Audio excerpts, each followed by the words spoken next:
The stars in boxing make absurd amounts of money, while UFC fighters often struggle to break the $1 million mark. This disparity was on full display on August 20th, when UFC 278, headlined by Kamaru Usman versus Leon Edwards, took place on the same night as Anthony Joshua versus Oleksandr Usyk 2. The difference in pay between these events was staggering. Kamaru Usman earned $750,000 with a $42,000 sponsorship bonus. Leon Edwards, the man who delivered one of the most stunning knockouts in UFC history that night, walked away with $400,000 plus a $100,000 win bonus, a $32,000 sponsorship bonus, and a $50,000 performance of the night bonus. A total of around $582,000 for a historic victory. Meanwhile, over in the boxing world, Anthony Joshua and Oleksandr Usyk split a guaranteed purse of $150 million. That's before counting undisclosed pay-per-view earnings and sponsorships. The contrast is almost laughable. If you're a longtime combat sports fan, this isn't news. The pay gap between boxing and the UFC is as wide as ever. UFC fighters consider themselves lucky to even crack $1 million per fight, while elite boxers regularly make tens or even hundreds of millions in a single night. But why? Why does this gap exist, and will it ever change? Understand the pay disparity, we need to look at the structural differences between boxing and the UFC. First, let's clarify something. We're talking about the stars of each sport, not the average fighter. In fact, the average boxer earns significantly less than the average UFC fighter. But when it comes to the biggest names, boxing's top fighters dwarf their UFC counterparts in earnings. Why? Because boxing is structured as a free market, while the UFC operates as a monopoly. Boxing is chaotic. There are multiple promotions, multiple sanctioning bodies, and no central governing organization. This leads to confusion, but it also creates competition. Fighters have leverage because they can shop around for the best contracts. If a boxer doesn't like the deal offered by one promoter, they can negotiate with another. The result? Boxers at the top command enormous paydays. The UFC, on the other hand, is a monopoly. Yes, there are other MMA organizations. Bellator won championship, but the UFC controls around 80–90% 20 of the market in the Western Hemisphere. In the East, one championship dominates, but they report massive financial losses.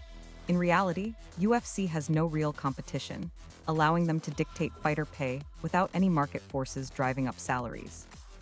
This has led to lawsuits accusing the UFC of being an illegal monopoly. Fighters argue that they have no power to negotiate because there are no viable alternatives. If a UFC fighter wants to be in the biggest promotion with the most exposure, they have to accept the UFC's terms, no matter how unfair they may seem. To illustrate just how much the UFC controls fighter pay, let's compare two events. UFC 196, Nate Diaz vs. Conor McGregor 1, and Anthony Joshua vs. Wladimir Klitschko. UFC 196 generated $80 million in revenue. Anthony Joshua vs. Klitschko made $68 million. Yet, despite the UFC event making more money, McGregor and Diaz took home a fraction of what the boxers earned. Diaz earned $620,000, and McGregor became the first UFC fighter to break the $1 million mark.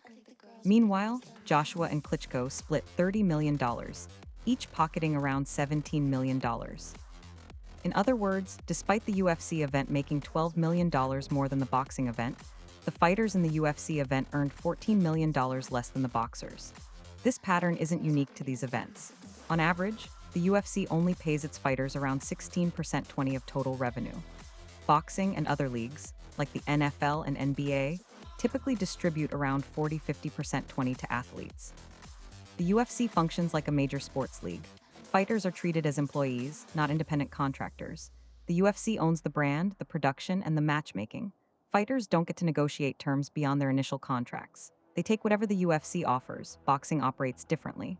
Boxers are independent entities who partner with promoters to stage fights. Joshua and Klitschko weren't working for a league, they were two businesses coming together for an event. Since they generated the revenue, they took home the lion's share of it. Georges St-Pierre explained it perfectly in an interview with Joe Rogan. He compared the UFC to Vaseline or Kleenex. People don't say they watch MMA, they say they watch UFC. The brand is bigger than the fighters, and that's intentional. The UFC promotes its events by putting the organization first and the fighters second. In boxing, it's the opposite. Promotions build up the fighters, not the organization. Another reason UFC fighters make less money is sponsorship restrictions. In boxing, top fighters wear brands like Dolce& Gabbana, Hublot, and Dior on their trunks. These sponsorships can be worth millions. In the UFC, that's impossible. Dana White struck a now infamous deal with Reebok, making them the exclusive sponsor of UFC gear. Fighters were no longer allowed to secure their own sponsorships for fight night. The deal reportedly cost fighters hundreds of thousands of dollars in lost income. Today, the UFC has a similar exclusive deal with Venom, which offers sponsorship bonuses. But these bonuses max out at $42,000. Compare that to boxing, where fighters can earn seven figures from sponsorships alone. Boxers also have legal protections that UFC fighters lack. The Muhammad Ali Reform Act, passed in 2000, prevents promoters from also acting as managers and requires full financial transparency in contracts. Most importantly, it ensures that rankings are independent of promotions. In other words, a fighter's ranking isn't controlled by their employer. This law forces competition. Since promotions want the best-ranked fighters, they engage in bidding wars to sign them, driving up pay. In the UFC, there is no such competition. The UFC controls the rankings, the matchmaking, and the contracts. Fighters can't use rankings to negotiate better deals because the UFC dictates their entire career trajectory. Imagine if the Ali Act applied to MMA. Israel Adesanya, the UFC middleweight champion, could receive competing offers from Bellator and one championship. The UFC would have to outbid its competitors to keep him. Instead, Adesanya is locked into a UFC contract with no real leverage. Some argue that boxing generates more money because it's an older, more established sport. But recent data suggests otherwise.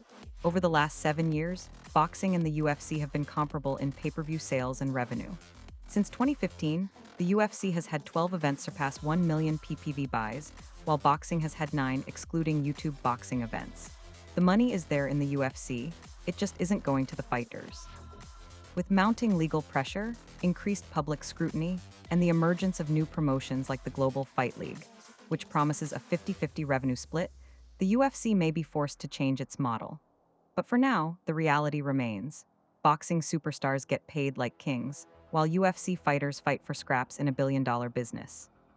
At the end of the day, the UFC's structure allows them to keep the bulk of the money. In boxing, the fighters are the product. In the UFC, the brand is the product. Until that changes, expect the pay gap to remain as massive as ever. So, what do you think? Should UFC fighters be paid more? Should the Ali Act be extended to MMA? The debate rages on, but one thing is clear. Right now, if you want to get paid, you better pick up a pair of boxing gloves.